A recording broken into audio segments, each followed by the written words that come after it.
केव्हा तरी शालेय काळातच जे चित्रपट दाखवण्याची एक पद्धत होती ना, 16mm प्रोजेक्टर घेऊन त्याचं प्रिंट आणून विद्यार्थ्यांना दाखवला जायचा, तसा हा चित्रपट पण दाखवला गेला होता. आणि तसा आम्ही सगळ्या विद्यार्थी म्हणून तो बघितला होता. आणि तेव्हाही खूप मी अगदी अश्रुपात गेला होता हे मला आठवतंय. आणि खूप म्हणजे विशेषतः ते चित्रपटात शेवटी श्यामच्या आई गेल्यानंतर जो टाहो फोडतो, तर ते तर अगदी माझ्या मनावरती असं चित्र कोरलेलं मला आठवतंय त्या वयामध्ये. सुजय ढहाके वेगवेगळ्या पद्धतीचे चित्रपट करत आलेला आहे. म्हणजे या चित्रपटाकडे तो त्याच प्रामाणिकतेने बघतो आहे. तर मग आमचा धागा पटकन जुळला. तर इथेही मी पटकथा लिहिताना म्हणजे ती पटकथा संवाद एकत्रच लिहित गेलो. म्हणजे मी त्याच्या काही नोट्स बनवलेल्या होत्या की कुठले कुठले प्रसंग आपण एकत्र करायचे आहेत, कुठल्या प्रसंगानंतर परत आपण म्हणजे हा फ्लॅशबॅक नाहीये, इनफॅक्ट उलट आहे की आज 33 साली तुरुंगामध्ये साने गुरुजी लिहितात आणि तिथून आपण मागे पुस्तकावरती जातो, मग तिथून परत आजच्या साने गुरुजींवर येतो. असं ते मागे पुढे करत राहणं काळाचं, हे आपण कुठे कुठे करणार आहोत. अशा सगळे विचाराच्या काही छोट्या नोट्स मी बनवल्या आणि मग सलग मी पटकथा संवादांसकट लिहित गेलो. छोट्या साध्या अनुभवातून हा मुलगा गेला. तर मला असं वाटतं की आजचा कोणी दलित कार्यकर्ता असेल किंवा इतर कुठल्या बहुजन जाती जमातीत जन्मलेला तरुण असेल, याचे अनुभव खूप वेगळे असणार आहेत या ब्राह्मण घरामध्ये कोकणात जन्मलेल्या श्यामपेक्षा.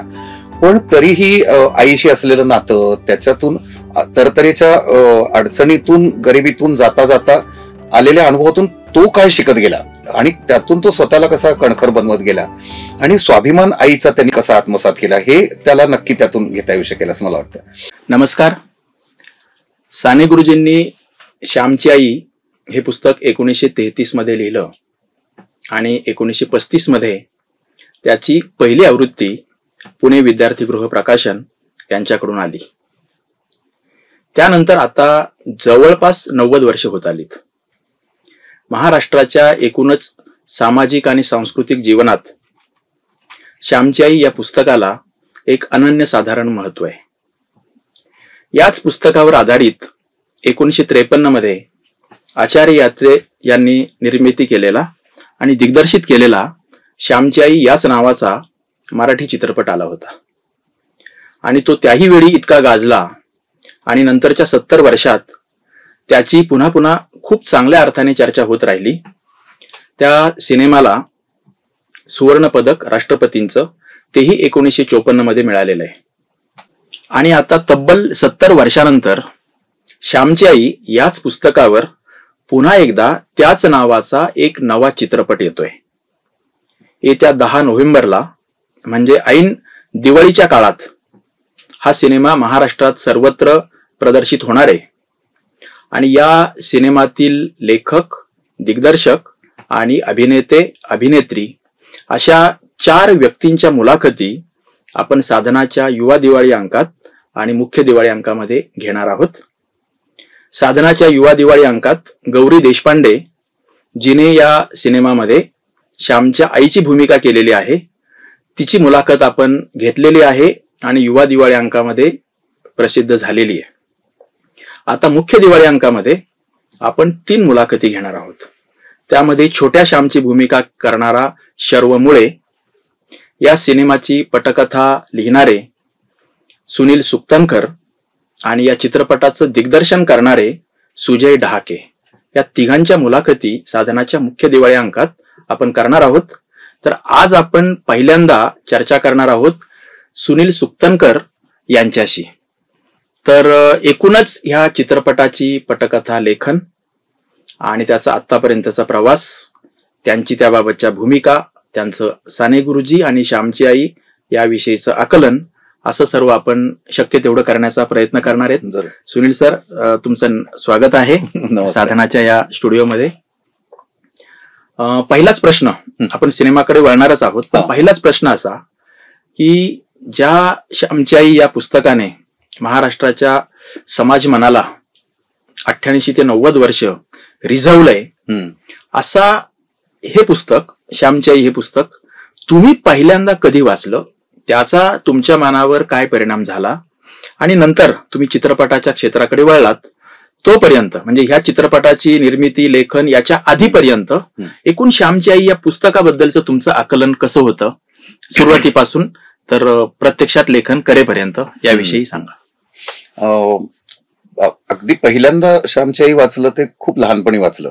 म्हणजे तसं मी बऱ्यापैकी लहानपणापासून मराठी चांगल्यापैकी वाचायचो. त्यामुळे मला असं वाटतंय की ते अगदी 4वी-5वीच्या वयामध्ये म्हणजे बऱ्यापैकी लहान वयातच वाचलं होतं.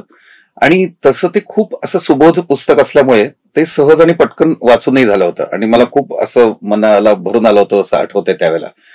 आणि त्याच काळामध्ये केव्हा तरी शालेय काळातच जे चित्रपट दाखवण्याची एक पद्धत होती ना, 16mm प्रोजेक्टर घेऊन त्याचं प्रिंट आणून विद्यार्थ्यांना दाखवला जायचा, तसा हा चित्रपट पण दाखवला गेला होता. आणि तसा आम्ही सगळ्या विद्यार्थी म्हणून तो बघितला होता आणि तेव्हाही खूप मी अगदी अश्रुपात गेला होता हे मला आठवतंय. आणि खूप म्हणजे विशेषतः त्या चित्रपटात शेवटी श्यामच्या आई गेल्यानंतर जो टाहो फोडतो, तर ते तर अगदी माझ्या मनावरती असं चित्र कोरलेलं मला आठवतंय त्या वयामध्ये. नंतरचा मात्र खूप मोठा काळ श्यामची आई या पुस्तकाशी असं जवळजवळ काही संबंध नाही आला. तो खूप वेगळ्या प्रकारे यायचा. म्हणजे श्यामची आई पुस्तक दिसत राहायचं, ते अजूनही वाचलं जातं हे दिसत राहायचं. इथे साधनेमध्ये जेव्हा जेव्हा आलो तिथे साने गुरुजींचं इतर साहित्य म्हणजे नंतर हळूहळू लक्षात आलं की श्यामची आई लिहिणारे साने गुरुजी म्हणजेच साधना साप्ताहिक सुरू करणारे, म्हणजे तेच आंतरभारती चळवळ सुरू करणारे, तेच राष्ट्र सेवा दलाचे निर्माते. असं सगळं ज्ञान हळूहळू येत गेलं म्हणजे कॉलेजच्या वयापर्यंत. आणि मग हा आदर आणखीन वाढत गेला. आणि नंतरच्या काळात खरं म्हणजे मी असं म्हणेन की म्हणजे सुमित्रा भावेंबरोबर जेव्हा मी एकत्र काम करायला लागलो तेव्हा श्यामची आईपेक्षा इतर साहित्याशी साने गुरुजींचा जास्त परिचय व्हायला लागला. आणि सुमित्राताईंना राष्ट्रसेवा दलाच्या कलापथकातही त्यांनी लहानपणी काम केलं असल्यामुळे राष्ट्रसेवा दलाशी त्यांचं खूपच जवळचं जिव्हाळ्याचं नातं होतं. आणि त्यामुळे त्यांच्या मनात साने गुरुजींना एक खूप मोठं स्थान होतं. म्हणजे एक खूप गमतीशीर आठवण मला आवर्जून सांगावीशी वाटते. म्हणजे सुमित्रा त्यांच्या आई नेहमी म्हणायच्या की 42च्या चळवळीत ही सगळी मंडळी, समाजवादी नेते मंडळी, एस.एन. जोशी, नानासाहेब, साने गुरुजी हे सगळे भूमिगत होते. त्या काळामध्ये साने गुरुजी त्यांच्या घरी येऊन राहिले होते, म्हणजे सुमित्रा त्यांचे वडील उमराणी यांच्या. आणि बाकी पुरुष मंडळी दिवाणखान्यात कलबत करायची आणि साने गुरुजी स्वयंपाकघरात येऊन सुमित्रा त्यांच्या आईला गोष्टी सांगत बसायचे, भाजी चिरायला मदत करायचे. असं तो एक वेगळा पुरुष त्यांच्या लक्षात होता.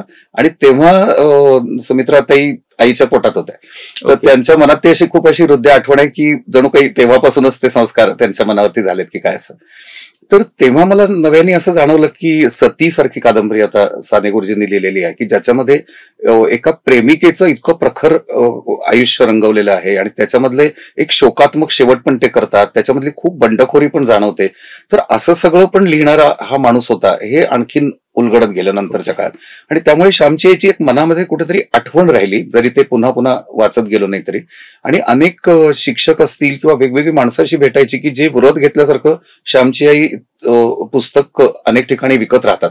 तर मला असं वाटलं की हे किती इंटरेस्टिंग आहे की अशा पद्धतीची माणसंही आहेत की जे याचा प्रचार आणि प्रसार करणं या पुस्तकाचा हेच त्यांचं आयुष्याचे ते कर्तव्यता मानल्यासारखं अजूनही करतायत. तर ही इतकी वर्ष टिकलेलं काहीतरी फार महत्वाचं पुस्तक आहे असं एक मनामध्ये नेहमीत कुठेतरी जाऊन बसलेलं होतं. ग्रेट. आता तुम्ही आत्ताच्या या बोलताना उत्तरामध्ये श्यामची आई हा चित्रपटही तुम्ही लहान असतानाच पाहिलात असा उल्लेख केला होता. आता आपला पुढचा प्रश्न तिकडेच असणार आहे की सिनेमाची पटकथा लिहिण्याचा प्रस्ताव तुमच्याकडे कसा आला वगैरे. परंतु त्याआधी तो सिनेमा तुम्ही त्याही वेळी पाहिला होता आणि सिनेमाच्या क्षेत्रात तुम्ही या पटकथा लेखनाच्या आधीही अनेक वर्ष काम करत आलायत. त्यामुळे तुमचं त्या चित्रपटाच्या बद्दल आचार्य अत्रेंनी दिग्दर्शित केलेल्या तुमचं स्वतःचं काहीतरी एक आकलन असणार. आणि त्यावेळी अगदीच नवीन जरी नसला सिनेमा भारताला, कारण 1913ला पहिल्यांदा चित्रपट आला आणि त्यानंतर हा 53चा, म्हणजे 41 वर्ष झाले होते. माध्यम अगदीच नवीन नसेल तरी खूप जुनं म्हणावं आजच्या दृष्टीने इतकंही नव्हतं. त्या काळाच्या काही मर्यादा होत्या. तरीही त्या मर्यादा लक्षात घेऊनही तुम्हाला तो चित्रपट, ज्याचं खूप कौतुक झालं, पुरस्कार मिळाले, हे जरी खरं असलं तरी तुम्हाला तो कसा वाटत होता, कसा भावत होता, विशेषतः आत्ताच्या कॉन्टेक्स्टमध्ये, म्हणजे इतकी वर्ष सिनेमा निर्मितीच्या क्षेत्रात तुम्ही काम केल्यानंतर, तर ते आकलन तुमचं काय होतं? खरं म्हणजे हा चित्रपट मी पाहिला तो आता ही संहिता लिहायची असं म्हटल्यावरच.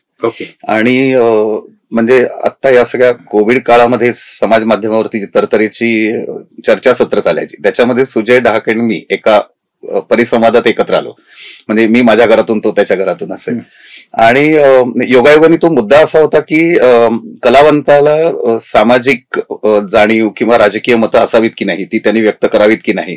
तर आम्ही दोघेही जण ते करावं असं म्हणणाऱ्या बाजूचे होतो. आणि कलावंत हा समाजाचा भाग असतो आणि खरं म्हणजे त्यांनी तर आणखीन प्रखरपणे व्यक्त होत राहायला पाहिजे, त्याची ती नैतिक जबाबदारीच आहे, असं सगळं आम्ही त्याच्यामध्ये बोलत होतो.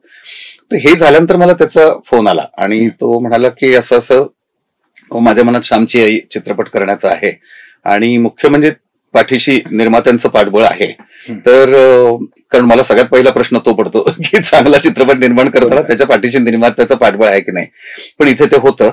तर त्याची संहिता तू लिहिशील का असं त्यांनी मला विचारलं. तर माझे अगदी पटकन प्रतिसाद हाच होता की हो. आणि ते आत्ता मगाशी मी म्हटलं ते सगळं कारण होतं त्याच्या मागे. कारण मला त्याच्यामध्ये एक मला अशी पण जाणीव होती की साने गुरुजी या व्यक्तीविषयी मी शालेय वयापासून म्हणजे मग माझं लहानपण कराड गावामध्ये गेलं, तिथे असेल, कराड सातारा भागात असेल, मग पुण्यात आल्यानंतर असेल, या सगळ्यांमध्ये इतका एक कुचेष्टेचा विषय आहे. म्हणजे महात्मा गांधी हा तर द्वेषाचा विषय आणि त्यानंतर साने गुरुजी हा कुचेष्टेचा विषय. हे म्हणजे सुदैवाने मी त्यात सामील होणारा नव्हतो हेच मला बरं वाटतंय. आणि त्या पद्धतीचे तरतरेचे विचार प्रवाह जरी भोवताली चालू राहिले तरी मला ते पटायचं नाही आणि मला वाईट वाटायचं असं जेव्हा घडायचं तेव्हा. आणि सुरुवातीला त्याची सगळी काही कारण मीमांसा मनात नव्हती, पण हे बरोबर नाहीये एवढं वाटत होतं. आणि पुढे हळूहळू मला आणखीन उमजायला लागलं की म्हणजे आचार्य अत्रेंनी लिहिलेला लेख पण नंतर त्या काळातच कॉलेजच्या काळात मी वाचला होता की मृत्यूचं चुंबन घेणारा कवी असं म्हणून साने गुरुजींवरती त्यांनी लिहिला होता. तर मला असं वाटतं की एका बाजूनी म्हणजे तसा चित्रपट दुनियेतलं गुरुदत्त सारखं एक व्यक्तिमत्व असेल किंवा इथे साने गुरुजी असतील, तर मला यांच्या अंताविषयी कुठल्याही प्रकारे ते काहीतरी पलायनवादीच होते किंवा अपयशी होते असं मला वाटत नाही. तर मला असं वाटतं की ते समाजाचं अपयश आहे कदाचित. म्हणजे गुरुदत्तला आपण गमावणं हा चित्रपट दुनियाचा अपयश आहे की या माणसाला आपण सामावून घेऊ शकलो नाही आणि तो काहीतरी काळाच्या पुढचं बघत होता. तसं मला आणखीन मोठ्या प्रमाणात साने गुरुजींच्या बाबतीत असं वाटायचं की हा माणूस खूप काळाच्या पुढचा असं काहीतरी सुंदर भारत बघत होता. अत्यंत एका वेगळ्या निरागसतेने ती स्वप्न बघत होता आणि ते सगळं न पचल्यामुळे तो अपघात असेल किंवा मुद्दाम घेतलेला निर्णय असेल, कुठल्याही अर्थाने असेल, पण या माणसाला आपण समाज म्हणून गमावलं हा आपलाच तोटा आहे असं. तर हे सगळं मनात ठेवून संहिता लिहिली गेली पाहिजे. ती कुठली तरी थातुरमातुर होता कामा नये. त्यामुळे मला असं वाटलं की मला विचारलं गेलंय तर मीच ते जबाबदारीने करतो असं त्याला ताबडतोब हो म्हटलं पाहिजे असं. आणि ते झाल्यावरती मग मी सर्वप्रथम काय केलं तर हा चित्रपट शोधून काढला. तो आहे याच्यावरती युट्यूबवर अवेलेबल आहे. तर मी तो बघितला आणि माझी फार मिश्र प्रतिक्रिया झाली. म्हणजे माझ्या मनातली जी पहिली लहानपणीची एक बाळबोध भावनिक प्रतिक्रिया होती तशी माझी हा चित्रपट आज बघताना झाली नाही. आणि म्हणजे कसं आहे, चित्रपटातल्या भावनिकता ही मला खूप आवडते. म्हणजे आमच्या चित्रपटातले काही प्रसंग नंतर बघताना भरून येतं, माझ्या डोळ्यात पाणी पण येतं. आणि पुन्हा साने गुरुजींचीच मला नातं वाटतं की पुरुषाच्या डोळ्यात पाणी येणं ही त्याची ताकदच आहे आणि तो त्याचा नेबळटपणा नव्हे असं मानणारा मी असल्यामुळे तरीही हा जुना चित्रपट बघताना माझे डोळे भरून आले, मला अंतःकरण भरून आलं. पण ते खूप मोठ्या प्रमाणावरती साने गुरुजींच्याच आठवणीने जास्त होत होतं. आणि चित्रपट बघताना मात्र आता थोडंसं मी वेगळ्या नजरेने, आता तुम्ही म्हणाल तसं की एक क्रिटिकल पद्धतीने बघताना मला असं वाटलं की त्याच्या काळाच्या सादरीकरणाच्या मर्यादा खूप जाणवत होत्या. एकतर प्रचंड स्टुडिओमध्येच शूटिंग करणं आणि मला असं जाणवतंय की आचार्य अत्रे जरी असले ना तरी त्याच्यासाठी त्यांची साधन सामग्री खूप कमी पडलेली जाणवते. की असं तो खूप बिग बजेट चित्रपट नाही येते माझ्या काळात सुद्धा. किंवा मला वाटतं त्याच्याच काही काळ आधी जसं प्रभातची मंडळी होती ना त्यांच्या पाठीमागे एक मोठा स्टुडिओ होता. तर तसं बहुधा अत्र्यांच्या पाठीमागे त्या काळात असावं की नाही याची शंका आहे. कारण सुरुवातीलाच त्यांनी असं म्हटलेलं आहे की अनेक सुहृदांनी आणि सगळ्यांनी कसं मला सहकार्य केलंय. त्याच्यात गदी माडगुळकरांचा उल्लेख आहे, प्रबोधनकार ठाकरेंचा उल्लेख आहे. प्रबोधनकारांनी तर त्यात भूमिका केलेली आहे, एका त्या कीर्तनकाराची अशी खोड म्हणजे काय म्हणतात नटोरियस म्हणावी अशी भूमिका केलेली आहे. तर अशा सगळ्यांचे सहकार्याशिवाय हे झालं नसतं असं ते म्हणतायत. त्यामुळे एक प्रकारे सगळ्यांनी गुरुजींना मानवंदना म्हणून एकत्र येऊन तो चित्रपट केला असावा असं जाणवत आहे. मुख्य मला त्या चित्रपटात त्यावेळेला जाणवलं आता बघताना की त्यात एक प्रकारचा बाळबोधपणा जाणवतो त्याच्या बरोबर. सगळ्या सादरीकरणामध्ये, अभिनयाच्या पद्धतीमध्ये. आणि काही प्रमाणात त्याच्या काही वर्ष आधी आता प्रभातचे चित्रपट आपण बघतोय, तर कुंकू, माणूस, तुकाराम या सगळ्या चित्रपटांमध्ये अभिनयाची थोडी कृत्रिम जुनी शैली नक्की जाणवते. शांतारामजींच्या किंवा दामले फत्तेलालांच्या सुद्धा मांडणीमध्ये. पण तरी त्याच्यामध्ये एक थोडा म्हणजे बाळबोधपणा कमी असलेली एक ताकद जास्त जाणवते या सगळ्यांच्या अभिनयात.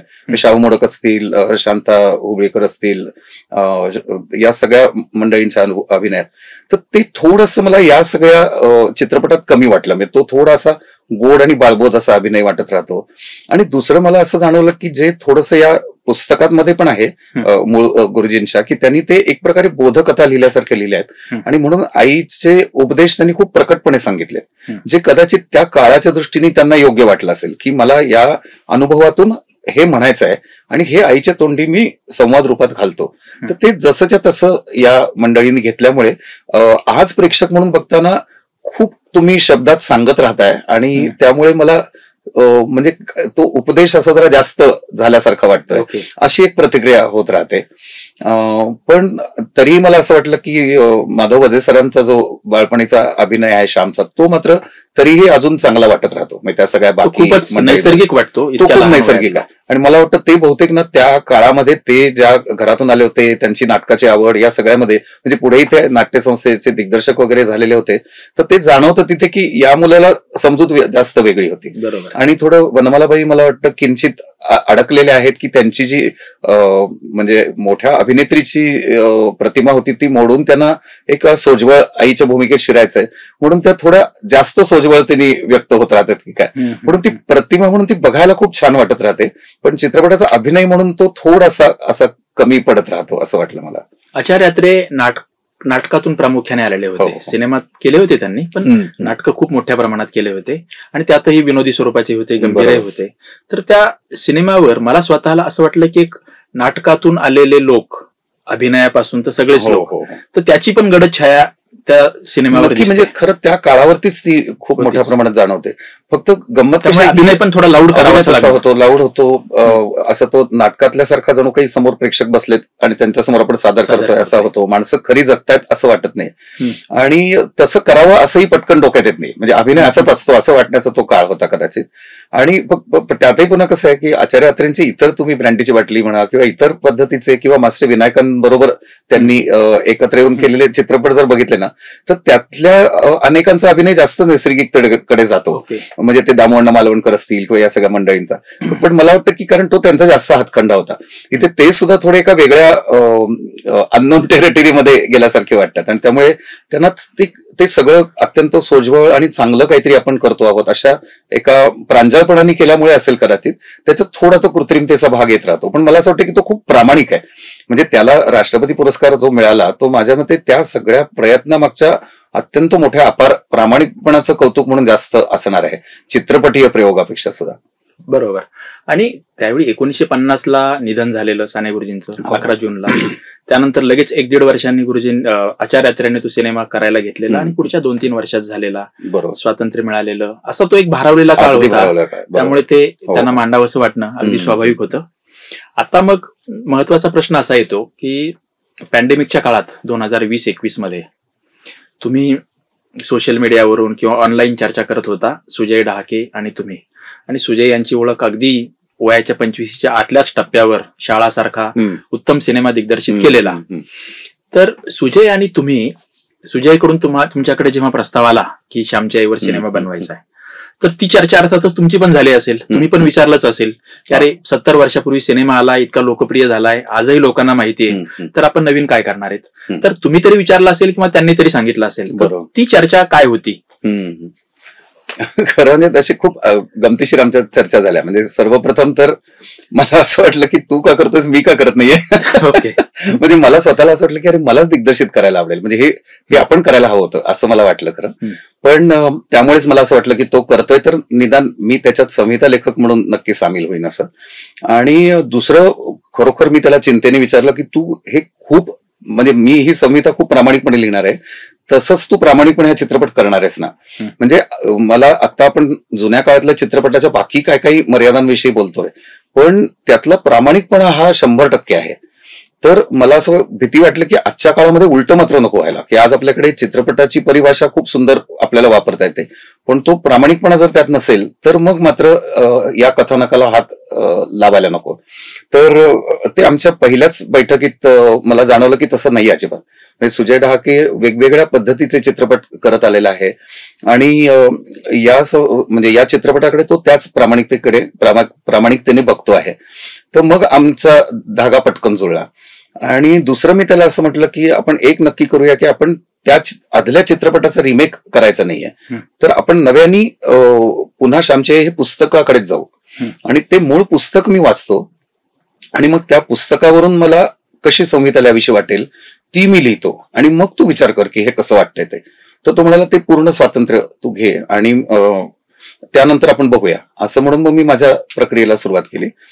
तर त्याच्यामध्ये एक आमचं पहिली म्हणजे थोडंसं मी रचनेचा विचार सुरू केला तेव्हा मी त्याला असं म्हटलं की मला एक असं जाणवतंय की आपण फक्त या पुस्तकापुरतं मर्यादित नको राहायला. म्हणजे एका अर्थाने आपण पुस्तकाला धरूनच चित्रपट करायचा आहे, पण त्याबरोबर हे पुस्तक लिहिणारे साने गुरुजी, ते पुस्तक जेव्हा लिहिलं गेलं तो काळ आणि त्यावेळेची त्यांची मनस्थिती परिस्थिती आणि त्यातून या चित्रपटाशी असलेलं नातं, या सगळ्याविषयी आपण काहीतरी म्हणू शकतो का. आणि जसं मी मगाशी म्हटलं तसं की मला त्यातून मी त्याला असं म्हटलं की मला माझ्या बाजूनी हा चित्रपट आज का करावा हे समजतंय, ते मी तुला सांगतो, ते तुला पटतंय का बघ. तर ते मुख्य मला असं वाटत होतं की आणि जे थोडं मी मागे जातो, मी जेव्हा परत मग हे पुस्तक वाचलं श्यामचे आणि मग ते वाचल्यानंतर मी खरंच थोडा विचारात पडलो की काय नेमकं करायचं, म्हणजे याची संहिता लिहायची म्हणजे आपल्याला काय करायचंय. कारण म्हणजे जुना चित्रपट बघताना जसे मला अनेक प्रश्न पडले तसे मला हे पुस्तक वाचल्यावर पण पडले. कारण हे पुस्तक ही जवळजवळ काहीतरी 48 का काहीतरी प्रसंगांची मालिका आहे, अनुभवांची. आणि त्यात एक लक्षात आलं की श्यामचं वय वाढत वाढत जात आहे, तो वेगवेगळ्या टप्प्यांवरती कधी लहान आहे कधी मोठा आहे. तर मुख्य असं आहे की साने गुरुजींनी या म्हणजे त्याला ते एक प्रकारे काल्पनिक कथा म्हणतायत. म्हणजे त्यांचं असं म्हणणं आहे की हा मी किंवा हे माझं आत्मचरित्र मानू नका, पण एक प्रकारे त्याच्यात आत्मचरित्रात्मकता नक्की आहे. तर असं जाणवतं की एक मोठा विचारवंत हा त्याच्या आयुष्यातले काही अनुभव काल्पनिकतेची डूब देऊन लिहितो आहे आणि हे लिहिताना त्याचा हेतू मात्र निश्चित आहे की मला यातून एक काहीतरी मूल्य व्यवस्था सांगायची आहे आणि ती मूल्यव्यवस्था सांगण्यासाठी मी या काल्पनिक कथा वापरतोय, ज्या अर्धवट काल्पनिक आहेत, काही खऱ्या असतील, काही त्याचं काल्पनिकतेची डूब दिलेली असतील, असं त्याचं स्वरूप आहे. पण ती अशी एक साखळी असल्यासारखी आहे. तर एक पहिल्यांदा मला असं वाटलं की ही साखळीमधले अनेक प्रसंग आपण एकत्र करत करत काहीतरी सांगायचा प्रयत्न केला पाहिजे. आणि दुसरं त्याच्या बरोबरीने मला जाणवलं असं की हे सांगणाऱ्या व्यक्तीचंही व्यक्तिमत्व हे त्या संहितेत नक्की यायला हवं. मग मी त्याच्या बरोबरीने एक अभ्यास असा केला की हे पुस्तक जेव्हा त्यांनी लिहिलं तर तो 1933चा काळ होता, जेव्हा ते 32 साली तुरुंगामध्ये होते धुळ्याच्या. आणि मग नंतर तिथून त्यांना दुसरीकडे हलवण्यात आलं आणि हे सगळं त्याच्या आधी त्यांनी खानदेशामध्ये जो सगळा ओल्या दुष्काळाच्या बद्दलचा केलेला हे होता, लढा उभा केला होता, शेतकऱ्यांना एकत्र आणलेलं होतं. आणि कसा योगायोग पहा, म्हणजे हे सगळं चालू असताना त्यावेळेच्या पेपरमध्ये ओल्या दुष्काळाच्या बातम्या येत होत्या आणि आपलं आत्ताचं सरकार त्यासाठी काही करत नाहीये ह्या बातम्याही चालू होत्या. तर मला असं वाटलं की हे यावरूनच कळतं की हे कालबाह्य नाहीये. म्हणजे कुठल्याही काळातला शेतकरी तोच लढा देतोय, तो अजूनही त्याच याच्यामध्ये आहे आणि अजूनही आजचं सरकार तितक्याच असंवेदनशील त्याच्याकडे बघतंय, हेही चालूच आहे. दुसरं त्याच्यामधले प्लेगच्या सगळ्या गोष्टी जेव्हा येतात, औन संस्थानामध्ये श्याम गेल्यानंतर तिथली सगळी भयानकता, माणसं अशी गमावली जात आहेत डोळ्यासमोर आणि सरकार माणसांना एका बाजूनी थोडंसं निर्दयीपणे आणि एका बाजूनी माणसंही त्यांच्या अंधश्रद्धेतून असं काहीतरी एक लढ्यातून कसं या मोठ्या साथीला लढा द्यायच्या अशा गोंधळामध्ये आहेत. आणि हेच आपण कोविडमध्ये अनुभवलेलं होतं. तर मला असं वाटलं की हे नातं काळाचं इतकं पटकन जमतंय दोन्ही याच्यामध्ये, तर हे पण त्याच्यामध्ये व्यक्त व्हायला पाहिजे. आणि दुसरं मला असं जाणवलं की या धुळ्याच्या तुरुंगवासामध्ये म्हणजे एका बाजूनी ही मंडळी तुरुंगात हालापेष्टा भोगत होती, पण त्याच्यामध्ये अभ्यासच करायचा, गीता पठण चालू असायचं, डिस्कव्हरी ऑफ इंडिया सारखं ग्रंथाचं भाषांतरच बसून साने गुरुजींनी केलं. तर हे खूप अफाट आहे असं मला वाटलं की म्हणजे इतक्या हाल अपयशांमध्ये असणाऱ्या आणि खचून जाण्याजोग्या परिस्थितीमध्ये तुरुंगात बसून ते कल्पना अशी करतात की श्याम नावाचा एक तरुण हा आश्रमात आहे, म्हणजे तुरुंगाला आश्रम मानणं हे त्यांनी इतकं खऱ्या पद्धतीने त्या पुस्तकात मांडलंय. आणि आश्रमातल्या त्याच्या बरोबरच्यांना तो ती गोष्ट सांगतोय, असं त्या पुस्तकाचं स्वरूप आहे श्यामचे पुस्तकाचं. तर प्रत्यक्षामधला श्याम म्हणजे साने गुरुजी हा मात्र भोवताली कैद्यांमध्ये आहे. आणि त्या कैद्यांमध्ये वेगवेगळ्या प्रकारचे कैदी असतील, काही राजबंदी असतील, काही दुसरे कैदी असतील. या सगळ्यांमध्ये तो काहीतरी एक चांगलं मानवतेचं मूल्य सांगणारी गोष्ट सांगतोय. हे खूप हृदय आहे असं मला वाटलं. आणि मग हे याचंही चित्रण संहितेमध्ये यायला पाहिजे असं वाटलं. आणि दुसरं मला आणखीन एक धागा वाटला की त्याच काळामध्ये विनोबाई तिथे होते. आणि मग त्या काळातली इतर काही पुस्तकं जाणवताना वाचताना, आणि हे पूर्वी गीता प्रवचन जे विनोबांचं आहे त्याच्यातही वाचलेलं होतं की याचे म्हणजे गणपती हेच होते लिहून घेणारे, व्यासांचं गणपती असल्यासारखं साने गुरुजींनी ते उतरवून काढलेलं आहे. तर मी म्हटलं एका बाजूनी डिस्कव्हरी ऑफ इंडिया झालं, त्यानंतर गीता प्रवचन दररोज विनोबा जे सांगताहेत ते लिहून घेता घेता साने गुरुजी समृद्ध होत आहेत. आणि त्यातून त्यांना श्यामची आई लिहावंसं वाटतंय, असा तो सगळा प्रवास आहे. तर हाही त्यात मांडायला हवा असं मला वाटलं. आणि असंही जाणवलं की विनोबा असतील किंवा साने गुरुजी असतील हे दोघंही खूप चांगल्या प्रकारे आईवेडे तरुण तेव्हाचे आहेत. म्हणजे विनोची आई असं पुस्तक विनोबा पण लिहितात, किंवा आई त्यांना विनया म्हणून हाक मारते आणि इथे यांनी श्याम हे नाव स्वतःला घेतलेलं आहे. तर या दोघांच्या आया त्यांच्या बालमनापासून ते तरुण होईपर्यंत त्यांच्यावरती खूप वेगळ्या पद्धतीचे काहीतरी संस्कार देतात. आणि त्यातून हे दोघ जण सत्याग्रही कसे बनतात. तर तिथे मला ते असं सापडल्यासारखं वाटलं की श्यामचे हे पुस्तक मला काय देत आहे आज. तर मला असं वाटतं की आईची ताकद बघत बघत मोठा होणारा एक खोडकर बंडखोर तरुण मुलगा आहे, छोटा मुलगा आहे, जो तरुण होता होता आईची ही जी सगळी ताकद आहे ती बघता बघता सत्याग्रही कसा होत जातो. तर मी सुजयला म्हटलं की हा माझा म्हणजे बघण्याचा दृष्टिकोन असेल या कथेकडे, तो तुम्हाला मला खूपच आवडतंय आणि पटतंय, तर सुरू कर लिहायला असं. आणि मग मला वाटतं अक्षरशः एका आठवड्यात माझं ते लिहून पूर्ण झालं. आणि मग मी ती संहिता त्याला पाठवली आणि म्हटलं हा फर्स्ट ड्राफ्ट आहे, तर आता आपण काय पुढे चर्चा करूया असं. काही दिवसातच मला त्याचा फोन आला की आता आम्ही कामाला लागतो शूटिंगचा. तर मी म्हटलं अरे काही त्याच्यात दुरुस्त्या वगैरे, तो म्हणाला काही नाही, हे आहे ते बरोबर आहे सगळं. आणि मग सगळ्या टीम समोरही मी एक वाचन केलं आणि मुख्य ती भाषा समजून घ्या असं मी त्यांना म्हटलं. त्या काळामधली ब्राह्मणी घरातली जी भाषा आहे ती तिच्याशी प्रामाणिक राहून आपण ते करूया म्हणून ते संवादही जे साने गुरुजींच्या श्यामची आईत आहेत त्याचाच धागा पकडत पकडत लिहिलेले आहेत. तर ते सगळं त्याच्यामध्ये जे लिहिलंय त्याच्याशी प्रामाणिक राहून आपण हे करूया असं म्हणून आम्ही सुरुवात केली. ग्रेट. आता तुमच्या या बोलण्यातून असं लक्षात येतंय की श्यामची आईवर पुन्हा सिनेमा करायचा आहे, तर केवळ श्यामची आई हे पुस्तक तुम्ही समोर ठेवलं नाही, एकूणच साने गुरुजींचं कार्यकर्तृत्व, विचार आणि तो एकूण सगळा कालखंड असं ते सगळं समोर ठेवलं. आता मग मला पुढचा प्रश्न खूप महत्वाचा विचारावासा वाटतो आणि जो तुम्हाला यापूर्वी पण विचारला गेला असेल प्रमोशनच्या काळात, सिनेमाच्या यानंतरही विचारतील कदाचित, की तुम्ही आत्ताच्या या काळात सगळीकडे रंगी बेरंगी असं काही काही चालू असताना हा सिनेमा मात्र अतिशय जाणीवपूर्वक कृष्ण धवल किंवा ब्लॅक अँड व्हाईट असा सुरुवातीपासून शेवटपर्यंत केलेला आहे. तर हा निर्णय कोणाचा होता, तो त्याची कार्यवाही कशी झाली, त्याच्याबद्दल वेगवेगळी मतमतांतर झाली असतील, तर ते करणं का आवश्यक वाटलं? खरं म्हणजे नाही, हा निर्णय पूर्णपणे दिग्दर्शकाचा होता. आणि जो मला संहिता लिहिण्यापूर्वी सांगितला होता आणि त्यांनी मला खूप बरं वाटलं. म्हणजे मी त्याला म्हटलं हा पुन्हा याच्याशी मी प्रथम प्रतिसाद माझा आहे की मी सहमत आहे याच्याशी. त्याचं कारण असं की काय होतं, तुम्ही जुना काळ जेव्हा उभा करता तेव्हा आजच्या काळात आणि त्यातही आताच्या डिजिटल टेक्नॉलॉजीमध्ये रंगांचा जो एक भडकपणा किंवा आकर्षकपणा तयार होतो ना, तो काढताच येत नाही. म्हणजे आता ही जी सगळी डिजिटल कलरिंग वगैरेची तरतरीची तंत्रज्ञान आलेली आहेत, पण त्यांनी म्हणजे शक्यता खूप वाढलेल्या आहे, पण तरीही त्याच्याही एक मर्यादा आहे. तर मला सारखं असं वाटत राहतं की ते तरी काहीतरी खोटंच वाटेल किंवा एक प्रकारे प्लास्टिकचं वाटेल असं मला सारखं वाटतं. आजचं हे डिजिटल याच्यात चित्रण केलेली गोष्ट, तर ते जर आपण ब्लॅक अँड व्हाईट मध्ये आणलं तर खूप गोष्टी एकदम वेगळ्या दिसायला लागतील. तर मला असं वाटलं की हा निर्णय खूप चांगला आहे, कारण त्यांनी ते ऑथेंटिक वाटेल, खरं वाटेल असं. तर तो दिग्दर्शकाचा निर्णय होता. त्याच्या मागे काय काय विचार झाला मला माहिती नाही. आणि संदीप यादव हा त्याचा जो कॅमेरामन आहे, तर तो आणि सुजय या दोघांनी म्हणून तो निर्णय घेतलाय असं त्यांनी मला सांगितलं.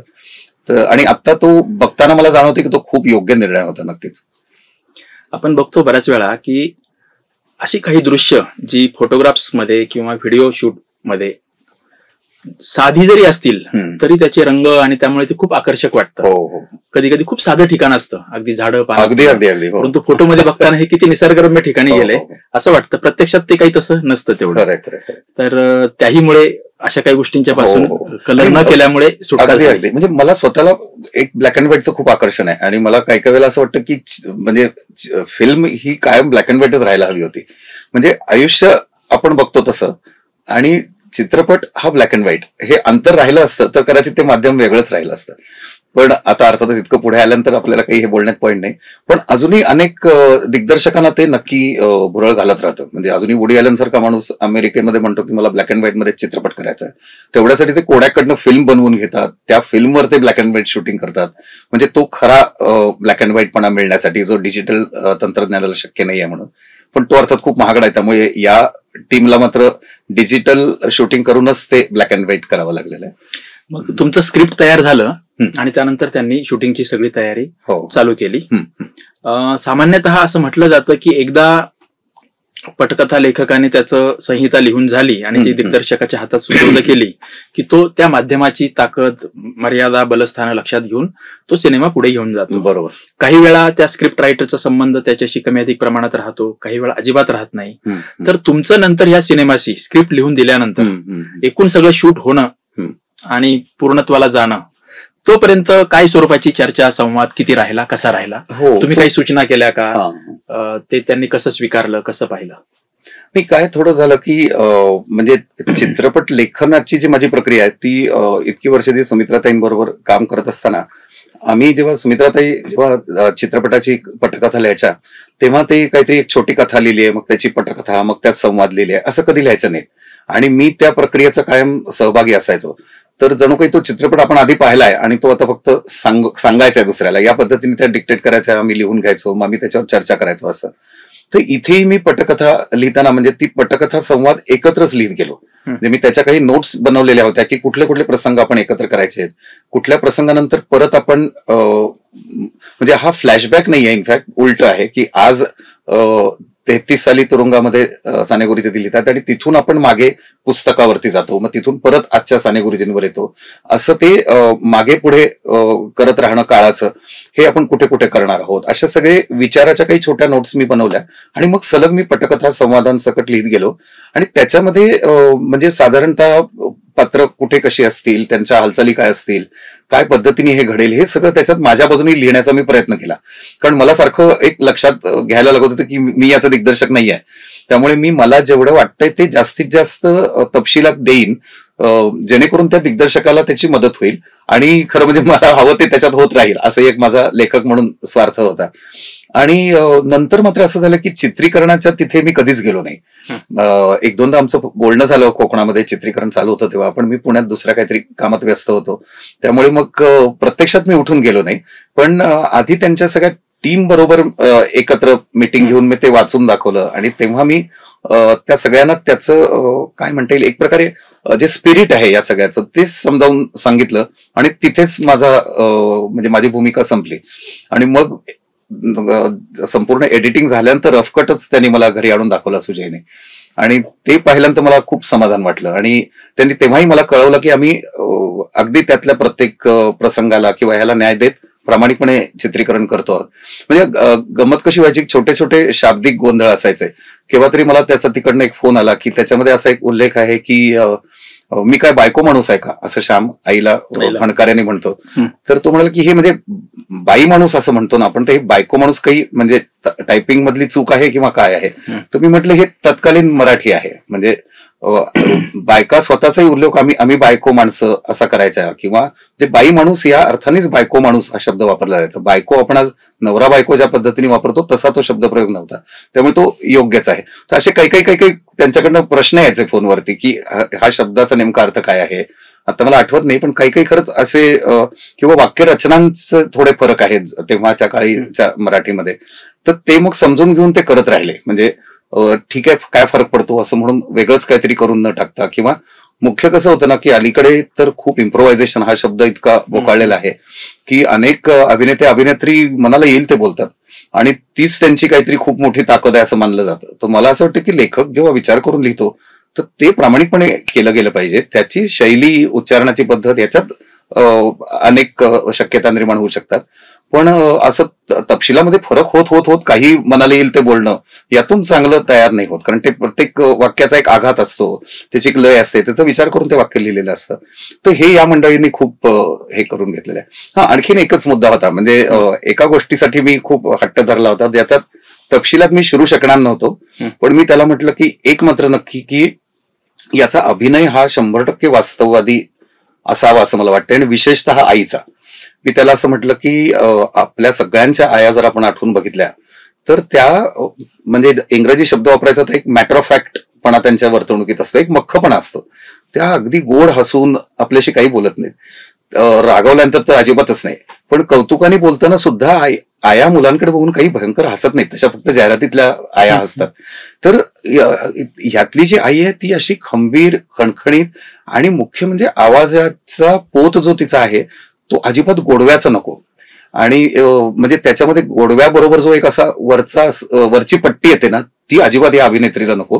तू कोणी अभिनेत्री निवड, पण तिची पहिल्यांदा ही तपासणी कर की तिचा आवाज खर्जामध्ये आणून ती गंभीरपणे बोलू शकते की नाही. तर ते सुजयने खूपच चांगलं घेतलं आणि मला आवडलं की तो म्हणाला, मी गौरी देशपांडेनी ज्यांनी भूमिका केली श्यामची आईची, तिचं पहिल्यांदा त्यांनी चेहऱ्याच्या आधी आवाज मागवला आणि त्या आवाजामधलं गांभीर्य आणि तो खर्च ऐकून त्यांनी तिची निवड केली असं तो म्हणाला. आणि गौरीने खरोखरच खूप चांगला त्याला न्याय दिला. ओम भूतकरचं जेव्हा त्यांनी मला नाव कळवलं की मी साने गुरुजींसाठी विचार करतोय, तेव्हा पुन्हा मला खूप आश्चर्य वाटलं. आणि मी म्हटलं माझ्या डोक्यात हे नाव नसतं आलं, कारण माझ्या डोळ्यासमोर अर्थातच कुठलीही जातीयता जरी आपण मानत नसलो तरी साने गुरुजी हे पांडुरंग सदाशिव साने या कोकणातल्या कोकणस्थ ब्राह्मण जातीमध्ये जन्मलेला तो माणूस होता. तर हा कसा दिसेल याचं जे काही आपल्या डोळ्यासमोर चित्र आहे, त्याच्यात मला ओम भूतकरनी आमच्या अनेक चित्रपटात काम केली तरी मला पटकन ते चित्र एकत्र आणता येईना. आणि पण प्रत्यक्षात आता बघताना मला जाणवलं की ते इतकं छान त्याच्यामध्ये बसतंय. आणि त्यात आवडणारी गोष्ट मला अशी वाटली की अभिनेत्यांचं सुद्धा काही वेळेला कसं होतं की ते त्यांच्याच पद्धतीचा अभिनय त्या पात्रावर लागतात. त्यामुळे अनेकांनी थोडी ओमची सुरुवातीला चेष्टा पण केली की हा मुळशी पॅटर्न सारख्या चित्रपटामध्ये हातामध्ये कुऱ्हाड घेऊन खुनाखुनी करणारा हा काय साने गुरुजींची भूमिका करणार. पण त्यांनी त्यांचा सगळा तो एक सोजवळपणा, पण खंबीरपणा, कणखरपणा, सत्याग्रही हे, आणि मुख्य एक पद्धतीचं म्हणजे जी व्हल्नरेबिलिटी किंवा ज्या पद्धतीचं म्हणजे कारुण्याची समजूत गुरुजींमध्ये होती ती त्यांनी इतकी सुंदर त्याच्या व्यक्तिमत्वात आणली की त्याच्या त्या बसण्यामध्ये, त्याच्या वागण्यामध्ये, बोलण्यामध्ये. तर असे काही अनपेक्षित निर्णय पण खूप छान होते की जे पटकन दिग्दर्शक म्हणून माझ्या मनात आले नसते, पण ते त्यांनी केले आणि जे मला आवडत गेले. मग संदीप पाठक असेल, श्यामची भूमिका करणारा शर्व, किंवा मोठ्या श्यामची पण भूमिका करणारा एक नंतर कलाकार येतो, त्याचं नाव तर मला लक्षात नाही. पण या सगळ्यांनी खूप चांगल्या भूमिका केल्यात मला, आणि छोट्या छोट्या पात्रांनी पण खूप चांगल्या भूमिका केलेल्या आहेत त्याच्यामध्ये. आता तुमच्या बोलण्यातून असं लक्षात येतं की तुमचा दिग्दर्शकाशी संवाद होत होता या सगळ्या प्रक्रियेत. बरोबर. पण शूटिंगसाठी मात्र तुम्ही कोकणात शूटिंगच्या वेळी गेला नाही. तर हे जाणीवपूर्वक केलं की नाही जायचं आपल्याला तिथे, की इतर व्याप होते म्हणून गेला नाही? थोडंसं जाणीवपूर्वक केलं, कारण मला भीती वाटत होती की मी त्याच्यात काहीतरी मला शिरावंसं वाटायला लागेल. आणि खरोखरच एखाद्या चित्रीकरणाच्या ठिकाणावरती दुसऱ्या दिग्दर्शकांनी जाऊच नाही, कारण त्या दिग्दर्शकाची स्वायत्तता याच्यामध्ये काहीतरी ढवळाढवळ होण्याची शक्यता आहे. ते मलाच तो मोह पडू शकेल की काय असं मला वाटलं. त्यामुळे तुमचं तर दुहेरी होतं, दिग्दर्शक आणि पटकथा लेखक याचे, आणि एकूण अनेक सिनेमाचे दिग्दर्शक. त्यामुळे मला खरं तर ते आश्चर्य बघायची उत्सुकता होती की सगळं तयार झाल्यावरच आता मला दिसू देत. कारण आणि थोडी मला भीती पण होती की हे जर मला हवं तसं चालत नसेल तर मला तिथे जाऊन खूप दुःख होईल. तर त्यापेक्षा तो तयार झालेला चित्रपटच आपण बघूया असंही मला वाटत होतं.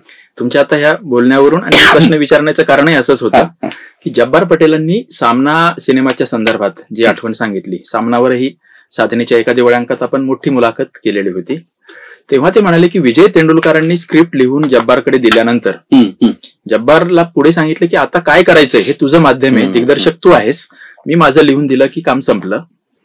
तर जो विचार तेंडुलकरांनी, त्यांचाही त्यावेळी तसाच दबदबा होता, त्यालाच पॅरलल विचार तुम्ही आता करत होता या सिनेमाच्या संदर्भात, असं मला लक्षात येतंय. आता आपण शेवटचे 1-2 प्रश्न घेऊया. तर मला आता एकूण सगळा सिनेमा पूर्ण झाल्याच्या नंतर हम्म. तुम्ही पूर्ण फायनल स्वरूपात तो पाहिलेला आहे आणि मागच्या किमान 2-2.5 वर्ष तरी त्या सिनेमाचं बीज तुमच्या मनात पडणं, ते फ्लरिश होणं आणि ह्या सगळ्या टीमने तो पूर्णत्वाला घेऊन जाणं, ते एवढं सगळं झाल्यावर आणि आता तो प्रदर्शित होतोय, तर काय तुमच्या मनातली एकूण भावना काय आता त्या सिनेमाबद्दल, साने गुरुजींच्या बद्दल आणि एकूण आपल्या ह्या समाज जीवनाबद्दल, आणि तुम्हाला जे काही सांगावंसं वाटत होतं ती भावना काय स्वरूपाची आहे, काय वाटतंय? एक म्हणजे कसं आहे की आता या कोविडच्या आणि या काही 3-4 वर्षांमध्ये अनपेक्षितपणे मी दुसऱ्या दिग्दर्शकांसाठी 4-1 संहिता लिहिल्या, जो मला खूपच नवीन अनुभव होता. म्हणजे मी माझ्या स्वतःसाठीही 4-1 संहिता लिहिल्या. त्यामुळे लिखाणाचं कामच आपण घरी बसून करू शकतो, जे भरपूर झालं. तर माझा चित्रपट निर्माता मिळून तयार होण्याची मी वाट बघत असताना निदान आपली संहिता पडद्यावरती येते, हा एक मला वैयक्तिक स्वार्थी आनंद तर नक्की आहे. आणि तो पूर्णत्वाला पोहोचला सिनेमा आणि तो आता प्रदर्शित पण होतोय. कारण प्रदर्शित होणं ही पण एक मोठी प्रक्रिया आहे सध्याच्या काळात. आणि त्यामुळे जे वितरणासाठी पुढे आलेले आहेत सादर करते म्हणून, तर त्या सगळ्यांचे पण मला खूप आभार मानावेसे वाटतात की ते उभे राहिले या चित्रपटाच्या मागे आणि ते चांगल्या पद्धतीने आता 10 नोव्हेंबरला सादर करतायत. तर हा एक म्हणजे वैयक्तिक पातळीवरचा आनंद झाला. दुसरं, मला मगाशी मी म्हटलं तसं या काळाच्या दृष्टिकोनातनं खूप म्हणजे आवश्यकच वाटतंय श्यामची आई हा चित्रपट येणं. कारण म्हणजे कसं या सगळ्या गेल्या 30-35 वर्षात आम्ही जे काही चित्रपट करत राहिलो त्या सगळ्यामध्ये मला एक वाटत राहिलं की समाजामधल्या पुरुषीपणामध्ये जो बदल व्हायला पाहिजे याच्यासाठी अनेक धडपडी झाल्या, पण तो फार होताना दिसत नाहीये. आणि म्हणजे अगदी राजकीय पातळीपासून ते सामाजिक पातळीपर्यंत सगळीकडे एक आक्रमक पुरुषत्वच वाढत चाललंय आणि ते म्हणजेच खरं पुरुषत्व, असं काहीतरी एक मांडणी केली जाते आणि ते नेहमीच आकर्षक असतं. म्हणजे हिंसा ही नेहमी आकर्षक वाटते, पुरुषांना तर खूपच वाटते. आणि त्यामुळे घरातल्या स्त्रिया असतील किंवा इतर मंडळींनाही जणू काही तेच छान वाटायला लागतं, मग त्याही त्या पुरुष प्रधानतेचाच आसरा घेतात. तर असा काहीतरी हा जो गोंधळलेला काळ आहे त्या सगळ्यामध्ये मला असं वाटतं की महाराष्ट्राच्या या सगळ्या म्हणजे मराठी माणसाच्या मानसिकतेतून साने गुरुजी असतील, राष्ट्रसेवा दल असेल, साधना परिवार असेल, त्यामध्ये पूर्वी चालणारी कलापथक असतील, मेळे असतील, त्याच्यामध्ये मग पु ल देशपांडे, निळूभाऊन पासून ते मधु दंडवते, प्रमिला दंडवते, वर्दे पती पत्नी, वसंत बापट, अशा सगळ्यांची एवढी सुंदर परंपरा या महाराष्ट्रात होती. आणि मला असं वाटतं की ह्या सगळ्यांनी महाराष्ट्राला हसत खेळत खूप विचार करायला लावला. त्यांनी म्हणजे विचारवंत म्हणून काहीतरी यातून थत्त्यांचं अर्थातच नाव घ्यायला पाहिजे. मग तिथपासून अनिल अवचट असतील, नरेंद्र दाभोळकर असतील, तर ही सगळी माणसं इतकी अशी दिलखुलास, हसतमुख, चांगली विनोदबुद्धी असणारी आणि अत्यंत उत्तम विचार खूप छान मानसिकतेतून आणि भावनिकतेतून मांडणारी अशी सगळी आपण बघितलेली आहेत. आणि आज मात्र दुर्दैवाने आपण काहीतरी एका वेगळ्या पोलरायझेशनच्या काळात आहोत की जिथे ही जी एक समाजवादी मानवतावादी विचाराची जी एक मधली जागा होती ती मराठी माणूस आता हरवून टाकतोय की काय, अशी मला गेली काही वर्ष खूप चिंता वाटते. तर मला असं वाटतं की हा चित्रपट करायची ती जागा पुन्हा निर्माण करण्याच्या एका धडपडीला सुरुवात करून देईल का, प्रेक्षकांना एक चित्रपटाचा अनुभव घेता घेता ते सापडेल का, आणि सापडावं अशी मला खूप इच्छा आहे की अरे हा असा श्याम होता, ही अशी त्याची आई होती आणि त्यातून तयार झालेला साने गुरुजी हा माणूस असा काहीतरी होता. तर हे या आठवणींनी माणसांना थोडी जाग आली तर लक्षात येईल की अच्छा हे त्याच परिवारातून पुढे अनेक वर्ष काम करणारी ही सगळी माणसं ही पण अशी होती आणि यांना आपण विसरतोय की काय आज आपल्या एकूण सामाजिक आणि राजकीय इतिहासातून. तर यासाठी मला खूप बरं वाटतंय की हा चित्रपट आज प्रदर्शित होतोय. आता शेवटचा प्रश्न विचारतो जो तुमच्या आत्ताच्या या उत्तरालाच थोडंसं अधिक स्पेसिफिक करू इच्छिणारा. सिनेमा हे माध्यम माससाठीच मानलं जातं. म्हणजे आता आपण किती जरी बोलत असलो तरी साधना सुद्धा एका विशिष्ट क्लाससाठी आहे. बरोबर. अर्थात हा अशा क्लाससाठी की जो माससाठी काम करतो असं आपण म्हणतो. परंतु सिनेमा प्रदर्शित होतो एकाच आठवड्यात महाराष्ट्रातल्या सगळ्या वेगवेगळ्या शहरामध्ये, सिनेमागृहांच्या मध्ये. त्याला खूप वेगवेगळ्या विचारधारेचे, वेगवेगळ्या वयोगटातले, वेगवेगळ्या आर्थिक आणि शैक्षणिक आणि सामाजिक स्तरातून आलेले असे सगळे लोक तो सिनेमा बघायला येणं असं आपल्याला अपेक्षित असतं. ते येतात का नाही हा नंतरचा भाग, परंतु असं आपल्याला अपेक्षित असतं. तर मला कुतूहल म्हणून पण असं विचारायचंय, कारण तुम्ही स्क्रिप्ट लिहिली, दिग्दर्शकाने ती जवळपास जशीच्या तशी स्वीकारली, तर आता हा सिनेमा या दिवाळीच्या ऐन भरामध्ये जेव्हा प्रदर्शित होतोय तेव्हा लहान मुलं त्यांनी कशासाठी पाहावा, लहान मुलं म्हणताना काही कुमार वयातले, त्यांनी का बघावा असं तुम्हाला सांगायचंय. तरुणांनी तो का बघावा, महिलांनी का बघावा, पुरुषांनी का बघावा. साने गुरुजींचा चाहता वर्ग आहे, साने गुरुजींना अगदी देवत्व देणारा म्हणा किंवा आदर्श मानणारा, त्यांनी का बघावा. आणि साने गुरुजींच्यावर कडवी टीका करणारा, त्यांच्याबद्दल मनात पूर्वग्रह असणारा, त्यांनी का बघावा. तर याच्यातले हे 5-6 कॅटेगरी आहेत, शक्य असतील त्या. म्हणजे मी विचार करत करत प्रवास करत बघतो, उत्तर द्यायचा प्रयत्न करतो. सगळ्यात पहिल्यांदा हे खरंय, म्हणजे अगदी छोट्या छोट्या मुलांसाठी हा नाहीये चित्रपट, तो कुमार वयातल्या मुलांसाठीच आहे. तर कुमार वयातल्या मुलांनी हा यासाठी बघावा की आज इतका बदललेला काळ आहे की ज्या वेळेला इलेक्ट्रॉनिक गॅजेट्स त्यांच्या हातात आहेत. आणि हे म्हणताना मला एक मोठ्या शहरातला उच्चवर्णीय गट फक्त वाटत नाहीये, तर ते खरंच डिजिटल गॅजेट्सचे कुठल्या तरी स्वरूपामध्ये प्रचंड मोठा परिणाम हा सर्वत्र झालेला आहे. म्हणजे निमशहरी भागात असेल, सगळीकडे असेल. तर त्यामुळे त्या सगळ्याच मुलांना खूप काळात मागे जाऊन तेव्हाच्या काळातला हा मुलगा हा काय करत होता आणि त्याच्या मनातला खोडकरपणा, त्याची बंडखोरी, याला हळूहळू कशी वाट मिळत गेली, हे पाहत जाणं हे खूप मनोरंजक होईल असं मला वाटतं. आणि अनेकदा काय होतं, मनोरंजन हा शब्द सुद्धा आपण खूप गोंधळामध्ये टाकलाय असं मला वाटतं. म्हणजे सतत खूप हसायला आलं म्हणजेच मनोरंजन असं मानलं गेल्यामुळे मग मराठीमध्ये फक्त विनोदी चित्रपट बनवला तरच त्याला निर्माता उभा राहील असं पूर्वी होतं, आणि आता ते नव्याने व्हायला लागलं की काय मला भीती वाटते. तर त्याही दृष्टीने हा थोडासा एक चित्रपट वेगळी वाट पकडतो आहे. तर माझ्या मते भावनिकता म्हणजे मनोरंजन. म्हणजे खूप क्लिष्ट दुर्बोधता असेल तर त्याला कोणी मनोरंजन मानलं नाही तर मी समजू शकतो, म्हणजे माझं त्यांनी होतं मनोरंजन, पण ते प्रत्येकाचं व्हावं असा काही माझा अट्टहास नाहीये. पण इथे मात्र एक सोपी साधी भावनिकता आहे आणि जी मला वाटतं या छोट्या मुलांना पण मनोरंजक त्या अर्थाने वाटण्याजोगे आहे. सुखदुःख आहेत त्याच्यात गमती पण आहेत त्या मुलाच्या आयुष्यातल्या, आणि काही दुःखद अनुभव पण आहेत. ते दोन्ही त्यांनी बघावेत, त्यांनी त्यांच्या आयुष्याची समजूत वाढेल असं मला वाटतं. तरुणांनी यासाठी बघावा असं मला वाटतं की तो जो एक ध्येय वेडेपणा जो होता ना, जो मला असं वाटतं की माझ्या कॉलेजच्या काळात आमच्या मनावरती तो काही परिणाम होता शिल्लक त्याचा. म्हणजे आम्ही इतके निरागस आणि ध्येय वेडे होतो असं मला वाटतंय. आणि असं म्हणताना आज तरुण मंडळी जेव्हा समोर येतात ना, तेव्हा काही वेळेला त्यातला एखादा गट मोठा असं दिसतो की ज्यांच्यापर्यंत त्यातलं काहीच पोहोचलेलं नाहीये, ते खूप स्वतःच मशगूल आहेत. पण असं म्हणता म्हणता पुन्हा आमचेच अनेक सहकारी असतील, वेगवेगळ्या म्हणजे कोणी कार्यकर्ते म्हणून येतात, कोणी वेगवेगळ्या ठिकाणी समोर येतात, अभिनेते म्हणून येतात. तर यांच्याकडे बघताना असं वाटतं की अरे हा निरागसता, हा ध्येयवेडेपणा, ध्यास घेणं एखाद्या गोष्टीचा हे टिकून आहे, म्हणजे मग कदाचित ते कायमच आहे की काय, आणि ते प्रत्येक काळातल्या समाजामध्ये अशी माणसं असणारच.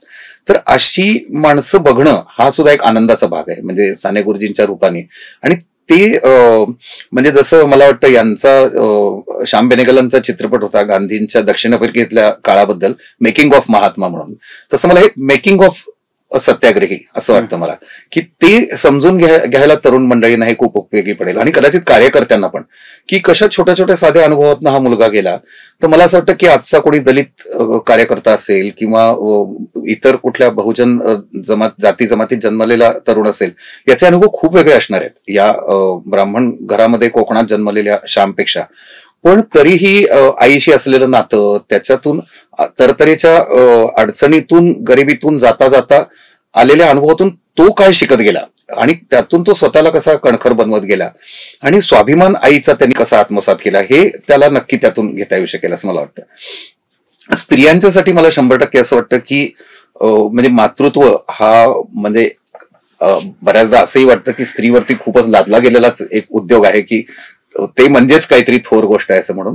आणि आजची मला वाटतं जी आई आहे तर ती तर खूप तरतरेच्या गोष्टींनी तिचं आयुष्य व्यापलं गेलेलं आहे.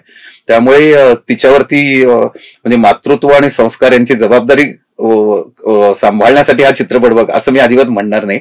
पण मला असं वाटतं की उलट थोडं मोकळ्या मनाने आजच्या आया जेव्हा हा चित्रपट बघतील किंवा स्त्रिया बघतील तर त्यांना त्यातून हे नक्की घेण्याजोगं आहे असं मला वाटतं की त्या त्या काळाच्या रूढी परंपरा असतील, चालीरीती असतील, याच्यात ही पण बाई अडकलेली होती आणि दुर्दैवाने आजची पण बाई अडकलेली आहे. सर्व जाती जमातीतली, धर्मातली बाई नक्की अडकलेली आहे. पण त्याच्यापेक्षा पलीकडचा काहीतरी एक मानवतावादी विचार तिच्या मनात असतो बाईच्या, पण ती त्याच्या विरोधात जाऊन तो आपल्या मुलापर्यंत पोचवत नाही, जो ही आई पोचवत होती. म्हणून मला श्यामची आई वेगळी या अर्थाने वाटते, कारण नाहीतर काय ते त्याच पर्वाच्या म्हण, देवाला नमस्कार कर, नीट शेंडी वाढव आणि याच पद्धतीच्या पूजे अर्चेत गुंतून राहा एवढं सांगून ती आई स्वस्थ बसू शकली असती. तर हे स्वाभिमान, सन्मान, सामाजिकता, मानवतावाद हे सगळे शब्द न वापरता हे सगळं मुलाला सांगत बसण्याची तिला काही गरज नव्हती. तरी मला असं वाटतं की ही त्या आईची पण एक बंडखोरी आहे. तर ती आजच्या बाईनी नक्की घ्यायला हवी. कारण इथून पुढे जर तिला तिची मुलं वेगळी व्हायला पाहिजे असतील तर तिने ते नक्की स्वीकारायला पाहिजे. आणि तसंच मला पुरुषांचं वाटतंय की पुरुषांमध्ये कसं आहे की याच्या दोन मोठ्या व्यक्तिरेखा आहेत. एक स्वतः श्यामची, जी नंतर साने गुरुजी म्हणून मोठी होते, आणि त्याच्या वडिलांची पण. तर मला असं वाटतं की हा श्यामच्या आईबरोबर श्यामचे वडील पण वेगळे होते. तर हा जो बाप होता हा स्वतः टिळकांच्या स्वदेशी चळवळींनी भारावलेला होता. तो अगदी मी आणि माझी खोती सांभाळतो आणि पैसे मोजतो सगळे जमीनदार म्हणून एवढ्यापुरता तो अवलंबून राहत नव्हता. आणि तसं केल्यामुळेच एक प्रकारे कुटुंबातनं त्याला बाहेर पडावं लागलं. म्हणजे तो निर्दयी सावकार बनू शकत नव्हता आणि याबद्दलच त्याला वाईट म्हटलं गेलं. पण खरं म्हणजे ही त्याची किती महत्वाची ताकद होती की त्याला त्याच्या परीने एक सामाजिक न्याय दिसत होता. आणि त्यामध्ये मग तो आपल्या दुकानावर आणि या सगळ्यावरती एक बालंट आलं तरी चालेल पण मी स्वदेशीच्या नावाने उभा राहील असं टिळकांचा आदर्श मानत होता. तर हे करणाऱ्या वडिलांकडे बघतही श्याम खूप काही शिकला असणार असं मला वाटतं. आणि दुसऱ्या बाजूने आपली पत्नी स्वाभिमानी आहे, ती आपल्याला काही वेळेला व्यवहारामुळे कच खावी लागते पण ही मात्र स्वाभिमानाने वागते हे समजल्यानंतर थोडा स्वतःशी विचार करणारा पण तो होता. म्हणजे त्या बाईला उलट काहीतरी आणखीन त्रास देण्याऐवजी तिच्याकडून तो शिकत होता. तर हे पण मला खूप महत्वाचं वाटतं म्हणजे या पुरुषाच्या दृष्टीने. आणि साने गुरुजींच्या व्यक्तीकडे बघताना तर मला असं वाटतं की नक्की हे समजून घेता येईल की कसं आहे म्हणजे मी नेहमी म्हणतो की आम्ही सगळीच मुलगे जे असतो ते आम्ही भयंकर माझी आई असं प्रत्येकालाच असतं खूप. आणि खूप आम्ही भावनिक असतो त्याबद्दल आणि वेगवेगळ्या वयात असतं. म्हणजे अजूनही आमच्या कुठल्या वर्गमित्रांच्या ग्रुपवरती की कशी आपल्या आईचे हे ते वगैरे असे महतीचे असे व्हॉट्सअप चे महान काव्य येत असतात. पण या सगळ्यामध्ये माणूस म्हणून त्या आईकडे बघायला आम्ही खूप विसरतो आणि आमच्या मनात आकर्षक नसतं ते वडील किंवा फादर फिगर्स असतं आणि काहीतरी ते म्हणजे खरं कर्तृत्व. पण आपल्या आईची ताकद कुठे होती आणि आईकडून आपण काही शिकणार की नाही पुरुष म्हणून, आपण आपल्या आईसारखे होणार का असं कुठल्याच पुरुषाला वाटत नाही. आणि मला असं वाटतं की त्यांनी आपला समाज खूप एकांगी बनत जातो. आणि तर जर हे पुरुष त्या दिशेने जर बघायला लागले की या आईकडून मी काय शिकू शकतो तर कदाचित साने गुरुजींसारखे एक करुणेची दृष्टी असणारे काही चांगले पुरुष निर्माण होऊ शकतील. आता हे सगळे म्हणजे विचार करणं हे साने गुरुजींच्याच पद्धतीचं खूप स्वप्नाळू आहे. पण मला असं वाटतं की जसं खूप हिंसेने काहीतरी भयंकर घडतं असं म्हणून माणसं युद्ध करतात हेही मला खूपच दुर्दैवानी स्वप्नाळू वाटतं. कारण खरोखरच प्रचंड युद्ध करून काही कुठल्या देशाचं मानव समूहाचं कधी भलं झालं नाही तरी आपण युद्धखोरी करतो, हिंसाचार करतो. तो मला असं वाटतं या चांगुलपणाच्या दिशेने पण स्वप्नाळू राहायला हरकत नाही की हाही एक मार्ग आहे, कदाचित इथून काहीतरी चांगलं सापडण्याची शक्यता आहे असं स्वप्न बाळगायला हरकत नाही. आणि ते साने गुरुजी बाळगत होते असं मला वाटतं. यातले दोन आणखी घटक राहिलेत. एक म्हणजे साने गुरुजींचा चाहता वर्ग. बरोबर. आणि काय अगदी त्यांना खूप भक्तिभाव आहे, दैवत मानतात असा एक वर्ग. आणि दुसरा अर्थातच साने गुरुजी म्हटलं की रड्या माणूस, साने गुरुजी म्हणजे खूप भावनिक, कालबाह्य झालेलं, आदर्शवादी वगैरे. तर असे दोन घटक त्यांना तुम्ही काय सांगाल? बरोबर, माझ्या ह्याच्यातनं निसटले हे सगळं बोलता नाही. एक तर मला असं वाटतं की साने गुरुजींना मानणारे जे आहेत ना त्यांना नक्की समाधान हा चित्रपट देईल. म्हणजे अशा अर्थाने की साने गुरुजी काय होतं अनेकदा आपण ज्यांना खूप मानतो त्यांच्याबद्दल काहीतरी चित्रपटामध्ये आल्यानंतर असमाधानच खूप तयार होतं. तर तसं हा चित्रपट नक्की तुम्हाला देणार नाही हे मी या सगळ्यांना सांगू इच्छितो. एक तर पुन्हा हे साने गुरुजींचं बायोपिक किंवा व्यक्तिचित्र नाही आहे, हे श्यामची आई पुस्तकाचंच रूपांतर आहे. पण त्यात साने गुरुजींचं व्यक्तिमत्व जे येतं ते साने गुरुजींना मानणाऱ्यांना मनात कुठेही त्यांचं प्रतिमा भंजन होणार नाही हे तर नक्कीच. पण उलट त्यांचं खोटं उदात्तीकरण करणारं पण नाहीये. तर त्यांना समजून घेण्याच्या पद्धतीने त्याची मांडणी केलेली आहे असं मला वाटतं. तर त्यामुळे नक्की आवडेल साने गुरुजींना मानणाऱ्या सर्वांना. आणि मला वाटतं हेच थोडंसं साने गुरुजींच्या विरोधकांनाही मला सांगावं असं वाटेल की कुठलं तरी खोटं उदात्तीकरण करण्यासाठी असं फुगवलेलं व्यक्तिमत्व नाही आहे. तर ते जे होते तेच खणखणीतपणे दाखवलेलं आहे. आणि एक मात्र नक्की मला त्यांना सांगावं असं वाटेल की मी श्यामचे पुस्तक न वाचता किंवा त्याचा योग्य विचार न करता या व्यक्तीची बदनामी खूप झाली, खूप वर्ष झाली. पण मला असं वाटतं की त्यातूनही श्यामची आई पुस्तकही पुरून उरलेलं आहे. तसं साने गुरुजी पण नक्की त्यातून तगून उरलेत असं मला वाटतं. तर थोडस पूर्वग्रह दूर ठेवून तुम्ही नव्याने हा माणूसही समजून घ्या आणि पुस्तकही समजून घ्या. ते पुस्तक वरकरणी पाहता कालबाह्य झालं का असं कोणी आरोप करू शकेल, कारण त्याची भाषा जुनी आहे, त्याची मांडणी जुन्या पद्धतीची आहे. पण मला असं वाटतं की त्यातल्या अनुभवाची जी पद्धती आहे, मुद्दाम मी जातकोळी म्हणणार होतो पण मी तो शब्द बाजूला काढला कारण तो चुकीचा वाटू शकेल. तर त्याच्या अनुभवाची जी पद्धत आहे तर ती मला वाटतं कोणालाही समजून घेण्याजोगी आणि त्यातनं काही ना काहीतरी नवीन सापडत राहू शकेल. तर एक नवीन अर्थबोध घेण्याच्या दृष्टीने आपण श्यामची आई आणि साने गुरुजी यांच्याकडे मोकळ्या मनाने पूर्वग्रह सोडून बघा, तुम्हाला नक्की काहीतरी सापडेल असं मी त्यांनाही आवाहन करेन. आता हा शेवटचा जो प्रश्न होता की कोणत्या कोणत्या घटकांनी का पाहावा असं संहिता लिहिणाऱ्या लेखकाला वाटतं, तर हा पण माझ्या मनात त्यांच्या आधीची सगळी मुलाखतीची उत्तरं ऐकून तो स्पॉन्टेनियस आला होता. आणि आता मी त्यांना जो विचारला आणि त्यातून त्यांनी जी उत्तरं दिलीत त्यातून त्यांची वैचारिक स्पष्टता ती आपल्याला खूपच चांगल्या प्रकारे अधोरेखित होते.